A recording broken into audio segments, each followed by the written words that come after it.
Okay, so welcome to another video. Today I've got, again, Nat with me and also Trevor, Taekwondo specialist.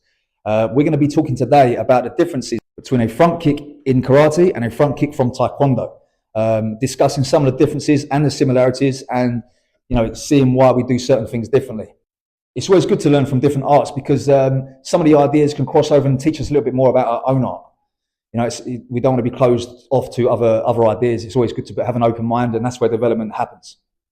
Now, in addition to this, myself and Nat have got our online community that some of you are already a member of. And today we're bringing in Trevor as well to bring a Taekwondo element to that. So you're going to get more for your membership.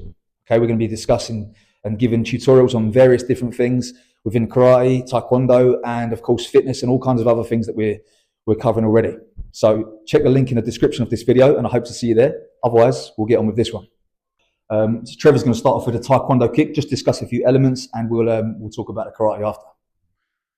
Yeah, so the Taekwondo kick, the front kick for the Taekwondo kick is just like a lot of other Taekwondo kicks, we're aiming for height. So when you're looking at pumseis, the front kicks go up nice and high, and also in sparring, they're very beneficial for going for the chin, aiming for the head, because in Taekwondo sparring, the head shot is more points than the body shot.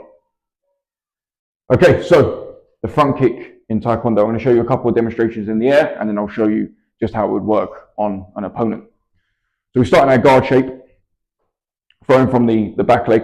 We're going to bring up that chamber nice and high with this one, and we're going to already start bringing the hip in a little bit. So chamber comes up, hip is already pushing forwards.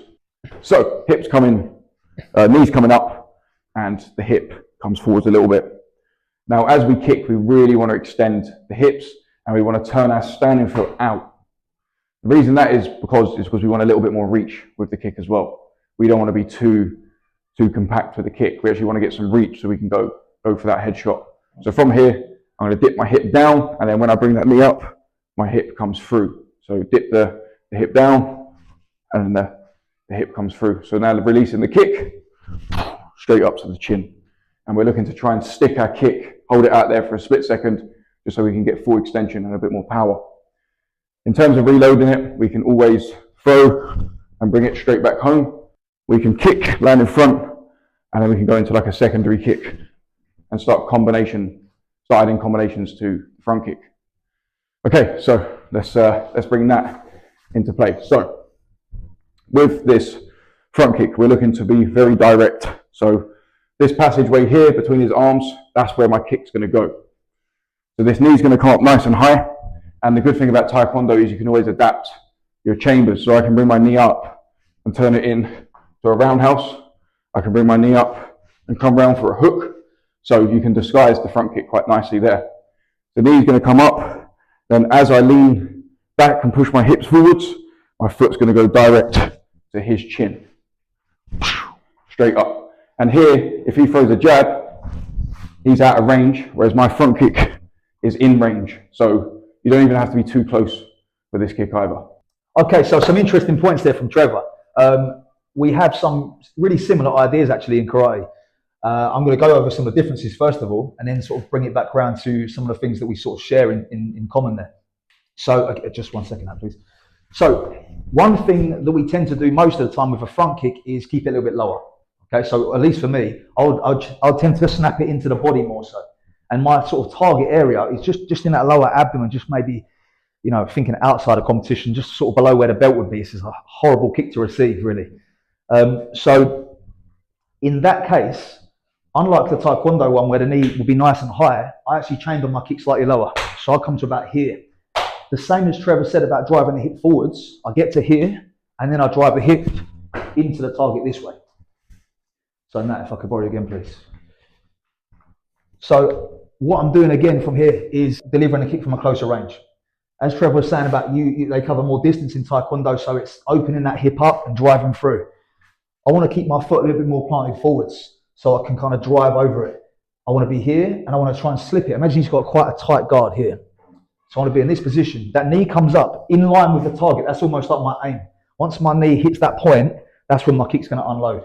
So I'm here and I want to almost follow this line up his thigh and drive into the target here. What we also tend to use it for is not so much a knockout as the Taekwondo version was showing into the face. You know, you get that and it's game over. This is more of a setup for other things maybe. So I could be here, drive that body kick, and now I'm coming down for something else over the top. Again, similar to the Taekwondo, I can drive that in there and I can set up for something else maybe, you know, a kick from that position.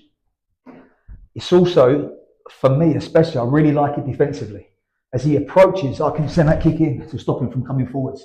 And for that reason, I don't want to lean back too much, because if I'm leaning away and he comes in, he pushes me back.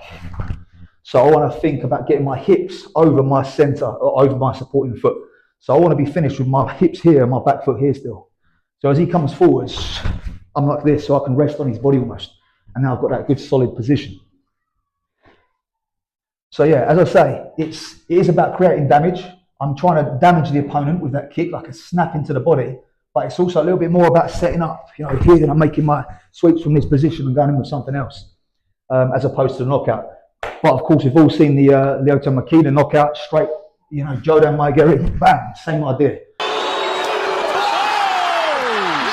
We share kind of ideas as well.